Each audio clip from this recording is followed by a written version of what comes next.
سال 2023 برای کشاورزان مملکت سال دستاوردهای خوب مهنتی ارزیابی می شود. سلام بینندگان گرامی، برنامه نوبتی برکت است تقدیم از تلویزیون علم و طبیعت. ما را همراه باشید. سال 2023 برای خواجگیداران و کشاورزان مملکت سال دستاوردهای مهنتی محسوب می شود. در دوره اندیشیدن تدبیرهای مهم و سریع ساحه‌های افزایش‌یابی اقتصادی مملکت روشن نموده، به این وسیله بازار استعمالی با محصولات تر و تازه وطنی تامین و اقتدار صادراتی جمهوری تحکیم می‌یابد. پیوستگی علم به استحصالات عامل فراوانی حاصل و دستاوردهای خوب مهنتی در سمت باغداری و سبزیجاتکاری، زراعتکاری و پرنده پروری و چارواداری در سال سپری گردیده نظر است ارزیابی می‌گردد.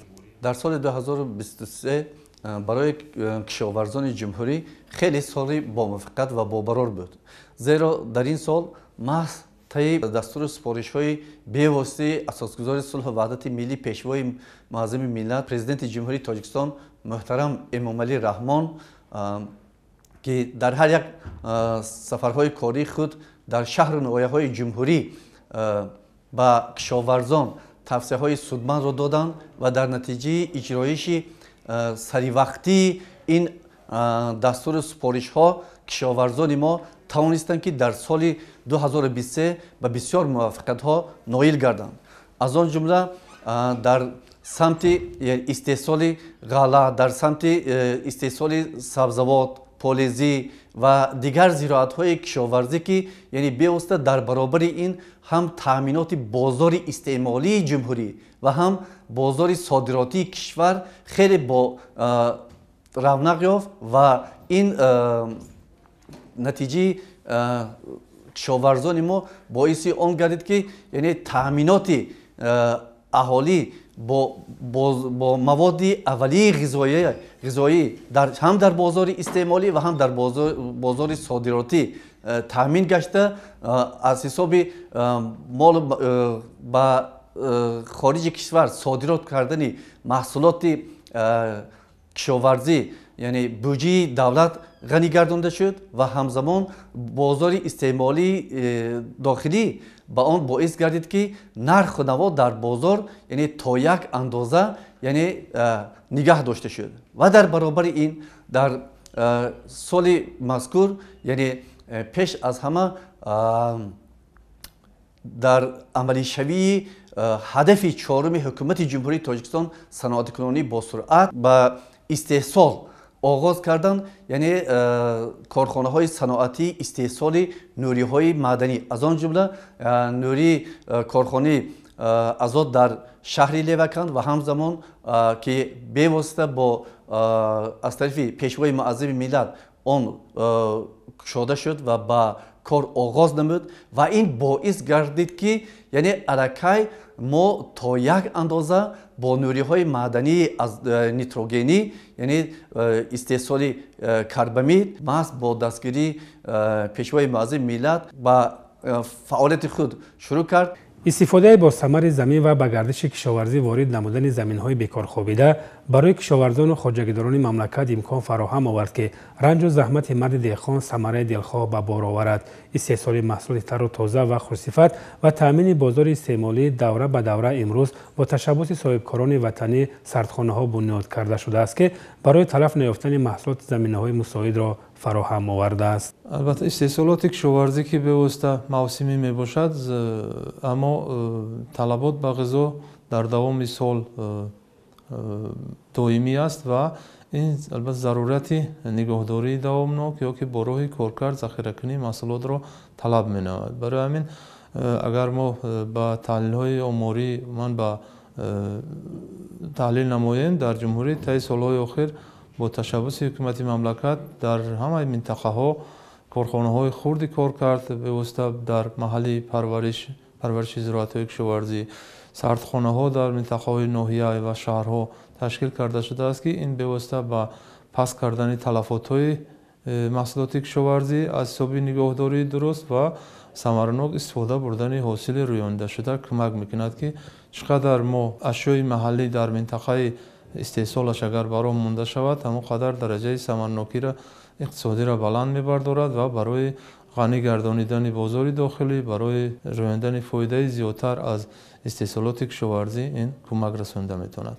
дар натиҷаи андешидани тадбирҳои муҳиму саривақтӣ дар самти рушди соҳаи боғу токпарварӣ ҳамасола масоҳати боғҳо васеъ гардида ба ин васила боғҳои типи нав, интенсивӣ ва суперинтенсивӣ низ бунёд гардидаанд ки дар самти таъмини бозор ва содироти он ба хориҷи мамлакат заминаҳои мусоидро фароҳам оварда ба ин васила иқтидори содиротии ҷумҳуриро тақвият бахшидааст. дар замони истиқлолият бо дастгириҳои ҷаноби олӣ зиёд кардани масоҳати боғҳо хусусан дар давраи истиқлолият бениҳоят ба авҷи аъло расида истодааст. ҳамасола бунёди боғҳои нав, боғҳои интенсивӣ, ҳатто дар соли 2023 боғҳои суперинтенсивӣ барои бунёд кардан аллакай ҳам аз тарафи олимон ва ҳам хоҷагиҳои пешрафта корҳо аллакай қисман ба анҷом расидааст ва ҳоло давом дорад. Соҳаи боғу токпарварӣ яке аз соҳаҳои пешрафта дар замони имрӯза ва барои ҳалли мушкилот, яъне ки проблемаи имрӯза ки бо маҳсулоти ғизоӣ таъмин намудани аҳолӣ ки яке аз мушкилоти рӯзмарра мебошад, роли муҳим мебозад ва вобаста ба ин бунёди боғҳо ҳама сола дар ҷумҳурии Тоҷикистон масоҳати боғҳо зиёд шуда истодааст ва ба ҳангоми бунёд кардани боғҳои нав ва боғҳое ки дар замони гузашта мавҷуд буданду ва имрӯз аллакай ин боғҳо аз истифода баромаданд, яъне ки боғҳо барои ҷавон кардани боғҳои нав аллакай саҳми худи олимони донишгоҳи аграрии Тоҷикистон ба номи Шиншоҳ Шотемур низ бузург аст ба монанди профессор Гулов, Ахмедов ва дигарон ҳастанд ки ҳам бо хоҷагидорон барои тарзҳои бо агротехникаи парвариши боғҳо, нигоҳубини онҳо ва ҳимояи онҳо аз касаливу ҳашаротҳо дар якҷоягӣ бо тавсия доданд ба хоҷагидорон ва хусусан хоҷагиҳои пешрафтаи ҷумҳурии Тоҷикистон саҳми худро гузошта истоданд. Инчунин содироти меваҳои ҷумҳурии Тоҷикистон ки аз ҷиҳати экологӣ бениҳоят хуб ва сифати аъло доранд ба ҷумҳурҳои берун аз худи ҷумҳурии Тоҷикистон бароварда шуда истоданд барои фурӯш ки ин аллакай аз ҷиҳати иқтисодӣ барои пешравии ҷумҳурии Тоҷикистони мо саҳми худро мегузорад. яке аз дастовардҳои соли сипаригардида ин рушди соҳаи сабзавоткорӣ дар ҷумҳурӣ мебошад ки дар натиҷаи андешидани тадбирҳои саривақтӣ имрӯз дар тамоми қаламраи мамлакат гармхонаҳои муосир ва инноватсионӣ бунёд карда шудааст ки дар самти таъмини бозори истеъмолӣ дар тамоми фаслҳои сол нақши муҳим дорад. Инчунин дар баробари гармхонаҳои доимо амалкунанда ва инноватсионӣ гармхонаҳои мавсимӣ низ дар тамоми шаҳру навоҳӣ фаъолияти пурсамар доранд. дар замонҳои гузашта то ба давраи истиқлолият мо дар давраи зимистон ва худ мо шоҳид ҳастем ки якчанд намуди сабзавотро хусусан помидори бодиринро аз давлатҳои ҳамсоя ҷумҳурии Тоҷикистон ворид мекардем. хушбахтона бо дастгирии ҳукумати ҷумҳурии Тоҷикистон хусусан пешвои миллат ташкил кардани гархонаҳои мавсимӣ ва доимо амалкунанда ки бо тавсияи худи ҷаноби оли аллакай тамоми хоҷагидорон дар ҳамаи вилоят хусусан вилояти Хатлон Суғд ҳатто дар вилояти Бадахшони кӯҳӣ ба роҳ монда шудааст ки ин барои дар ҳамаи фасли сол бо маводи ғизоӣ хусусан сабзавотҳои тару тоза таъмин намудани бозори дохилӣ аллакай пурра ба роҳ монда шуд ва саҳми худро низ барои таъмин намудани ози қаворӣ ва дар давоми сол пурра бо сабзавоти тару тоза таъмин намудани ҷумҳурии Тоҷикистон аллакай мо худмо шоҳид ҳастем ки пурра таъмин аст ва ин худи хоҷагидорон ҳам аллакай ки дар натиҷаи ки худшон ба чашми худ мебинанд ва бо дасти худ аллакай сабзавотиҳоро ки дар бозор бароварданд ҳавасманд шуданд ва бо саҳмгузории худи ҳамон хоҷагидорон ки аллакай ҳавасманд шуданд гармхонаҳои нави замонавӣ хусусан дар намудҳои ҳам хитоӣ аст, ҳам кореягӣ аст, ҳам туркия аст ки ин дастовардҳо дар худи донишгоҳи аграрии Тоҷикистон ба номи Шиншоҳ Шотемур аллакай ҳам гармхонаи ба намуди бо технологияи туркӣ ва ҳам ба кореягӣ аллакай ташкил карда шудааст ки дар давоми сол пурра доимо амал мекунад ва барои ба даст овардани сабзавотҳои тару тоза дар соҳаи меваи сабзавот ва боғу токпарварӣ саҳми худро мегузорад ва албатта дар ин ҷо дастовардҳои худи олимони донишгоҳи Тоҷикистон низ бениҳоят калон мебошад ки барои дар давоми сол истифодабарӣ самаранок истифода бурдани ана ҳамин гармхонаҳои доиму амалкунанда роҳҳои истифодабарии он технологияи парвариши сабзавотиҳо муҳлати ҷамъоварӣ кардани онҳо давраи кишт муҳлати кишт агротехникаи парвариши он дар гармхонаҳо ҳатто нигоҳ доштани анами ҳарорат дар давоми сол ки дар ҷумҳурии Тоҷикистони мо нисбати дигар ҷумҳуриҳо албатта аз ҷиҳати иқлим ки аз ҷиҳати иқлиму континенталӣ ки аст тағйирёбанда ки аст фарқ мекунад ва аз рӯи тавсеяи олимони донишгоҳи Тоҷикистон ва аз рӯи дастовардҳое ки дар боло гуфта гузаштем ҳам хоҷагидорон ва ҳам деҳқонон истифода мебаранд. Гармхонаҳои доим амалкунандаи инноватсионӣ ки дар тамоми сол метавонад сабзавоти тару тоза ба монанди помидор, бодиринг ва қаламфури ширин истеҳсол кунанд. Албатта ин ҳам самараи иқтисодӣ дорад, ҳам ва барои танзими нарх дар бозору дар фасли зимистон яъне мусоидат мекунад. Инчунин барои амнияти ӯзуқаворӣ ҳам яъне ки нақши муҳимро доранд. соҳаи кишоварзӣ дар самти таҳкими пояҳои иқтисодии мамлакат нақши назаррас дорад. маҳсулоти хушсифати соҳаи кишоварзӣ аз ҷумла меваҷоту сабзавот ба хориҷи мамлакат содирот карда мешавад ки барои рушди иқтисоди миллӣ нақши назаррас мегузорад. тавсияи масоҳати боғу тогзор дар чанд соли охир имкон фароҳам овард ки истеҳсоли меваҷоти хуштаъму лазиз афзоиш ёбад. ин ҳама аз дастгириҳои ҳукумати мамлакат ва ҳамкории зичи давлат бо бахши хусусӣ арзёбӣ мегардад. дар соли 2023 дар соҳаи кишоварзӣ тағйиротҳои назаррасе рӯй доданд. ҳаҷми истеҳсоли маҳсулоти кишоварзӣ дар мамлакат зиёд шуд. аз он ҷумла истеҳсоли ғалладонагиҳо, истеҳсоли сабзавот ва полезиҳо дар мамлакат бестар гардиданд. соҳаи кишоварзӣ ин яке аз соҳаҳое аст ки дар таъмини амнияти ӯзуқавории кишвар нақши ниҳоят муҳим дорад. зеро яке аз соҳаҳои калидӣ ба ҳамин барои таъмини амнияти ӯзуқавории кишвар ба ҳисоб меравад. соҳаи кишоварзӣ на танҳо дар таъмини амнияти ӯзуқавории кишвар, инчунин дар таҳкими бахши содиротии кишвар нақши ҳалкунандаи худро дорад.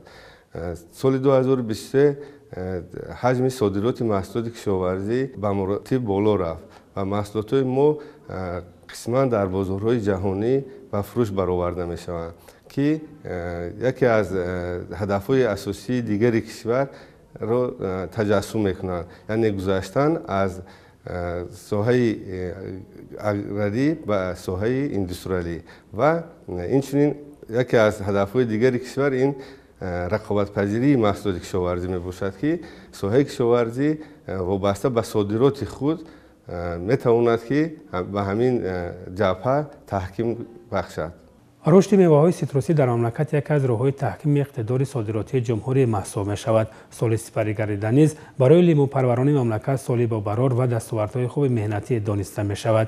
тоҷикистон ҳамчун кишвари аграрӣ барои рушди меваҳои ситрусӣ аз ҷумла лимӯ иқтидорҳои зиёди истифоданашуда дорад. барои истифодаи самараноки иқтидорҳои мавҷудаи мамлакат бояд хоҷагидорон ва ашхоси алоҳида ҳавасманд карда шаванд то иқтидори содиротии ҷумҳурӣ боз ҳам таҳким ёбад. умуман дар соли сипаришуда шӯъбаи мо яъне ки шӯъбаи мониторинг ки амнияти ӯзуқаворӣ дар мавзӯи супориши ҳукуматӣ шарикии давлат ва бахши хусусӣ таҳлилро гузаронданд ва зермавзӯи дар соли 2023 ин таҳия намудани лоиҳаҳои илман асосноки соҳаи кишоварзӣ махсусан мо ҳамун соҳаеро гирифтем ки яъне имрӯз рӯзмарра ҳастанд ва барои дар оянда барои таъмини амнияти ӯзуқаворӣ мусоидат мекунанд. пеш аз ҳама мо таҳия намудем барномаи яъне лоиҳаи барномаи давлатии илман асосноки парвариши яъне лимонхонаҳоро парвариши лимон дар лимонхонаҳо. яъне лимон яъне аз яке аз растаниҳои сердаромад ва серҳосил буда дар муддати кӯтоҳ яъне ба самараи иқтисодӣ ноил мегардад хоҷагие ки агар ба ҳамин чиз рӯ биёранд. албатта мо мегӯем имрӯз одат кардем бигӯем ки ватани лимӯ ин минтақаи Қуронтепаи вилояти Хатлон аст. ин тавр нест. аслан институти ботаника ва физиология академияи илмҳои Тоҷикистон пеш муайян намуданд ки лимӯ дар заминҳои кушод яъне ки дар болои замин на дар чиқриҳо дар ҳандақҳо дар болои замин تو 100 تن در یک هکتار حاصل میگیرد و این تحقیقات گذرانده شدن از سال 74 تا 78 همین دستاوردهای علمی همین ساحه موجود است و پیشنهاد هم شدگی است. البته در همه جای جمهوری تاجیکستان مثلا در ناحیه‌های توبی در منطقه یا که در وادی حصار در ولایت ختلون منطقه کلوب همین لیمو با پرورش کردن امکانات دارد و حاصل فراهم می‌آورد. شما اگر مثلا قیاس کنید یک هکتار پخته را نمیگیریم برای مقایسه یک هکتار انگور را میگیریم. اگر ما یک هکتار انگور در یک سال در زمین‌های للمی مثلا 10 تن انگور بگیریم 10 سیم بفروشیم این میشود 100,000 سومونی. لیکن ما اگر یک هکتار لیمو پرورش کنیم 70 تن بگیریم اگر 10 سیم بفروشیم میشه 700,000 سومونی. یعنی به حد ساحه سیر درآمد است. در اساس تطبیق برنامه دولتی در ساحه چاره‌داری امروز سرشمار چاروا خیلی افزایش یافته است که این روند در تامین امنیت غذایی مملکت نقش مؤثر دارد. بنا به اندیشه کارشناسان ساحه چاره‌داری برای رشد بی‌میلان ساحه باید خواجگاه چاره‌پرور با اصول معاصر اینواسیونی گذرند چون که تطبیق این اصول برای استحصال محصولات خوش‌صفت نقش بارز می‌گذارد. ساحه چاره‌داری من معلومات‌های عمری ساحه مثلا بازار کشاورزی برمیاد که هم اصولا هم سرشمار پرنده سرشماری چروی کلانی شاخدار چروی میده شاخدار از 10 تا 9 از 7% زیاد شده است. البته با زیاد شوی سرشماری چرو هم باز اهالی تاجیکستان هم 2.4-2.8% یعنی افزوده ایستاده است. برای ما اینا را باید همین طلبات روز افزون را باید تامین کنیم. ما پیشنهاد می‌نماییم که چه از تعلیم معین کردیم اقلا ما تو 15% محصولات استحصالی مثلا عضوخواری رو با اصول‌های اینواسیونی براه مونیم. اگر ما با اصول‌های اینواسیونی براه مونیم هم حاصل بلند میگیریم هم با صفت میگیریم هم میتونیم که با بازار را تامین کنیم و صادرات کنیم. البته ما خیلی امکانات رو داریم فقط در ما کمتر مسائلی مبلغ گذاریش تنقیصی میکشیم. برای اگر همین خواجگی که امکانات داشته باشند با راه‌های اصول‌های اینواسیونی اگر کار کنند خیلی درآمدی مفید میگیرن و بازار تامین میشه. در نتیجه دستگیری‌های حکومت مملکت و همکاری زیست دولت با بخش خصوصی شماره کارخانه‌های پرنده پروری در جمهوری سال تا سال افزایش یافته بازار استعمالی با محصولات وطنی از جمله گوشت و تخم پرنده تامین کرده می شود. اگر به چند سال پیش نظر افکنیم اکثرا گوشت و تخم پرنده از خارج مملکت وارد می شد. امروز کارخانه‌های پرنده پروری تا اندازه بازار را با گوشت و تخم پرنده تامین می کنند.